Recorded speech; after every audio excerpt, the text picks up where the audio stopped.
अस्सलाम वालेकुम and hi friends, welcome to Chellam tips. Friends, இன்னைக்கு வீடியோல பாத்தீங்கன்னா அஜி பெருநாள் வாழ்த்துக்களோட ஆரம்பிக்கிறேன். இன்னைக்கு பெருநாள் கொண்டாடக்கூடிய அனைத்து அன்பு உள்ளங்களுக்கும் என் மனமார்ந்த ஹஜ்ஜி பெருநாள் வாழ்த்துக்கள். எனக்கு வாழ்த்துக்கள் சொன்ன எல்லாருக்குமே என் மனமார்ந்த நன்றிகளை தெரிவிச்சுக்கிறேன்.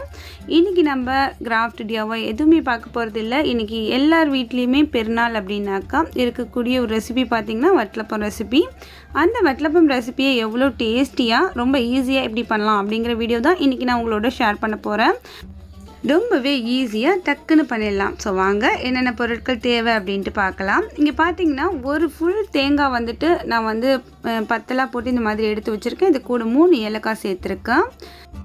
இப்போ இந்த தேங்காய் பத்தல் எல்லாத்தையுமே ஒரு மிக்ஸி ஜார்க்குள்ளே சேர்த்து நம்ம வந்து ஒரு பல்ஸ் கொடுத்து எடுத்து வந்துடலாம். இப்போ ஒரு பல்ஸ் கொடுத்து எடுத்து வந்தாச்சு. கரெக்டாக ஒரு அரை டம்ளர் அளவுக்கு தண்ணி சேர்த்து நல்லா கிரைண்ட் பண்ணிட்டு வந்துடுங்க.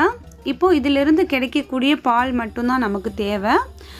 இந்த பாலை மட்டும் நல்லா பிழிஞ்சு எடுத்துடலாம். ஃபஸ்ட்டு பால் மட்டும்தான் நமக்கு தேவை. செகண்ட் பால் எடுத்து இது கூட சேர்க்க வேணாம். ஃபஸ்ட்டு பால் மட்டும் பிழிஞ்சு எடுத்துருக்கேன். நம்ம எவ்வளோ தண்ணி சேர்த்தமோ அதே அளவுக்கு நமக்கு வந்து பால் கிடைக்கும். அதை நம்ம தனியாக எடுத்து வச்சுக்கலாம். அடுத்து பார்த்திங்கன்னா 5 முட்டை எடுத்திருக்கேன். அரை கப் அளவுக்கு சுகர் எடுத்திருக்கேன். ஒரு 40 முந்திரி எடுத்திருக்கேன்.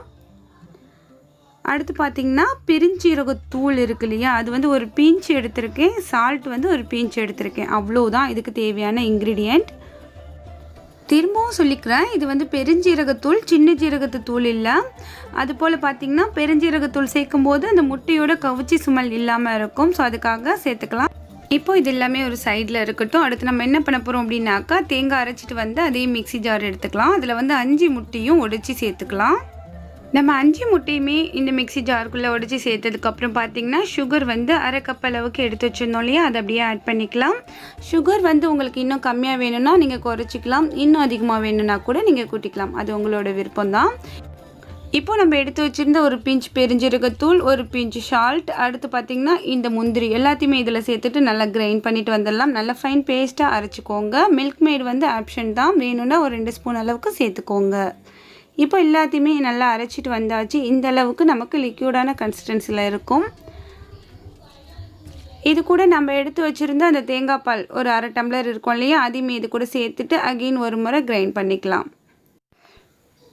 அவ்வளோதான். இப்போ நம்மளோட இந்த மிக்சிங் ஃபுல்லாக ரெடியாக இருக்குது.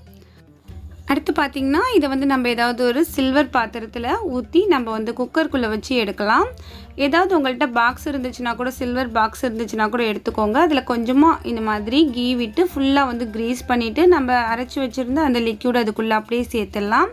சேர்த்ததுக்கப்புறம் அது இருக்கட்டும். அடுத்து நம்ம ஒரு குக்கர் வச்சுட்டு அதில் கொஞ்சமாக தண்ணி விட்டு ஒரு ஸ்டாண்டு போட்டுக்கோங்க. ஸ்டாண்டும் தண்ணியும் ஒரே லெவலுக்கு இருக்கா மாதிரி பார்த்துக்கோங்க. இப்போது இந்த பாத்திரத்தை பார்த்திங்கன்னா நான் வந்து அலுமினியம் ஃபாயிலிங் போட்டு இந்த மாதிரி கவர் பண்ணிக்கிறேன். இந்த மாதிரி அலுமினியம் ஃபாயிலிங் இல்லை அப்படின்னாக்கா நீங்கள் வந்து மூடி போட்டு கூட மூடி வச்சுக்கலாம். இந்த மாதிரி கவர் பண்ணதுக்கப்புறம் ஒரு 4-5 இடத்துல இந்த மாதிரி ஃபோர்க் வச்சு ஹோல் போட்டு விட்டுக்கிறேன். இப்போது இதை அப்படியே தூக்கி நம்ம குக்கருக்குள்ளே வச்சுட்டு ஒரு மீடியமான ஃப்ளேமில் ஒரு 5-6 விசில் வச்சு நீங்கள் எடுத்திங்கன்னா போதும். உங்களுக்கு நல்லா வந்து குக்காகி நம்மளோட இந்த வட்டலப்பம் புட்டிங் வந்து ரொம்ப சூப்பராக ரெடியாக இருக்கும். ஒரு 5 விசில் வந்ததுக்கப்புறம் ஆஃப் பண்ணியாச்சு. இப்போ பார்த்திங்கன்னா நல்லா அந்த வாய்வெல்லாம் அடங்கி நம்ம வந்து ஓப்பன் பண்ணியாச்சு. இப்போ நம்ம எப்படி இருக்குது அப்படிங்கிறத பார்க்கலாம். வாவ், நம்மளோட வட்டலப்பம் ரொம்ப சூப்பராக குக் ஆகியிருக்கு. இப்போ நம்ம ஒரு நைஃபை வந்து விட்டு பார்த்தோம் அப்படின்னாக்கா நமக்கு கிளியராக அழகாக வரும். அது ஒரு கேக் மாதிரி சூப்பராக ரெடியாக இருக்குது பாருங்கள். லைட்டாக இந்த ஓரங்களை மட்டும் அந்த ஹீட்டோடு அப்படியே எடுத்து விட்டுட்டு நம்ம இந்த ஹீட்டை ஆறுற வரைக்கும் வெயிட் பண்ணலாம்.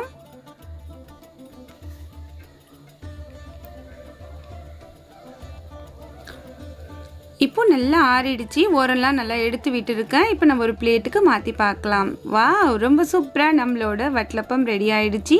ரொம்ப ஈஸியாக ரெடி ஆகிடுச்சு பாருங்கள்.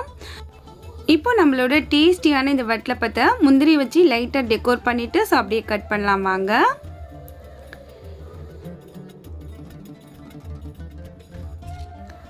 நம்மளோட எம்மியான வட்டலப்பத்தை கட் பண்ணியாச்சு. எவ்வளோ வந்து ஒரு அழகான ஒரு டெக்ஸ்சரோட பீஸ் வந்து கிடைச்சிருக்கு பாருங்கள். ரொம்பவே எம்மியான ஈத் ஸ்பெஷல் வட்டலப்பம் ரெசிபி உங்களோட இன்றைக்கி நான் ஷேர் பண்ணியிருக்கேன். இந்த எம்மியான வட்டலப்பம் ரெசிபி உங்களுக்கு பிடிச்சிருக்கும்னு நினைக்கிறேன். உங்களில் யாருக்கெல்லாம் பிடிக்கும் அப்படிங்கிறதையுமே மென்ஷன் பண்ணி கமெண்ட் பண்ணுங்கள். இன்றைக்கி வீடியோ உங்களுக்கு பிடிச்சிருந்துச்சுன்னா லைக் பண்ணி ஷேர் பண்ணுங்கள். இது போல் இன்ட்ரெஸ்டிங்கான யூஸ்ஃபுல்லான கண்டென்ட்டை மிஸ் பண்ணாமல் பார்க்க மறக்காமல் நம்ம சேனலை சப்ஸ்கிரைப் பண்ணி வச்சுக்கோங்க. அடுத்த ஒரு இன்ட்ரெஸ்டிங்கான யூஸ்ஃபுல்லான கண்டென்ட்டோட உங்களை நான் நாளை திரும்ப சந்திக்கிறேன். அது வரைக்கும் தேங்க்ஸ் ஃபார் வாட்சிங். பாய்.